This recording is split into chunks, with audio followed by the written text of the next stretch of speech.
What is up, y'all? Welcome back to another episode of the Two Game Podcast. I am here to review every single episode of the brand new TV show, Tales of the Teenage Mutant Ninja Turtles. It's on Paramount Plus. Go check it out. And this is episode 1, Leonardo Stands Alone. So the turtles are on the run and are alone. Leonardo is a leader who is without anyone to lead. And Leo has to stop Bishop and her Mechazoids while trying to save his brothers. First off, you can get my instant reactions with basic breakdowns of this episode on TikTok. Highly recommend go and check it out. The description down below has the link to our TikTok. Go there and hit that follow button. Really helps us out. But you also get additional content where I break down every single episode of Tales of the Teenage Mutant Ninja Turtles. And also, this is a sequel series to the Teenage Mutant Ninja Turtles Mutant Mayhem movie that came out last year. Highly recommend go and check out that movie, especially if you're a Ninja Turtles fan. What was interesting about this episode was the fact that they have split up all the Ninja Turtles. Bishop has come out with her Mechazoids, and I don't know a whole lot about Bishop and the Mechazoids. I tried Googling a bunch of it, and there wasn't a ton of information out there. So I'm going to be very interested to see where the story continues from this point forward. But they separated Leonardo from the other turtles, and we get a Leonardo-centric episode where he kind of struggles to do things without his brothers. And I dig the character development in this episode because it's not something that we've ever really gotten from the Ninja Turtles in any of the movies that I've seen. It's always been Leonardo versus Raph and a clash of a leadership and yada, yada, yada, right? We that part of the Ninja Turtle story.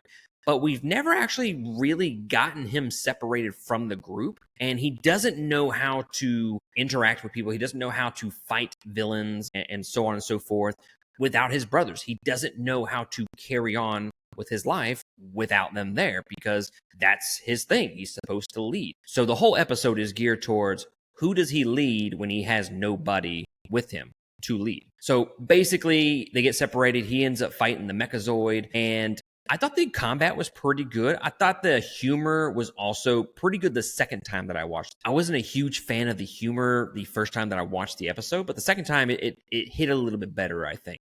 And that's probably goes back to the fact that I'm a huge fan of the 2016 Ninja Turtles animated show.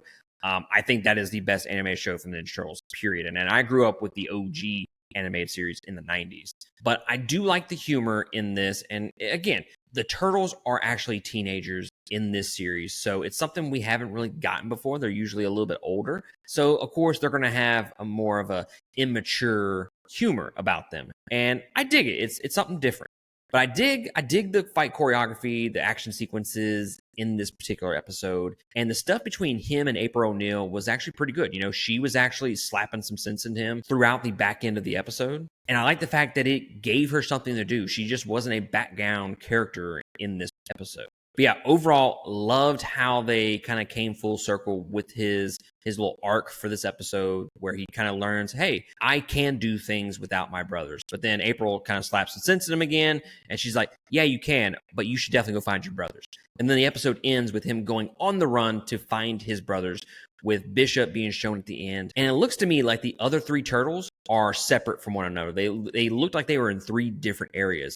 So I'm curious and I'm hopeful that we get an episode devoted to each of these characters. That would be so dope. And I think that'd be a great way to tell this story. And then the back end of the season is where they all come together and they try to fight as a team. So with episode 1 out the way, I enjoyed it and I'm excited to finish all the episodes of season 1, which there are 12 episodes on Paramount Plus. But let's be fair here, guys. I don't necessarily hate anything with the Ninja Turtles. I pretty much love anything that they ever release. With the exclusion of Rise of the Teenage Mutant Ninja Turtles, I wasn't crazy about the animation and the way the Turtles looked in that show, so I really never gave it a chance. So maybe that's something I need to go back and really, devote some time to. But guys, if you have seen episode 1, let me know down below what you thought about the episode, what you think about Leonardo's arc in this particular episode, and whether or not you are excited or liked the rest of the season. But that's going to be it for me, and I'll catch y'all next time on another episode. Laters.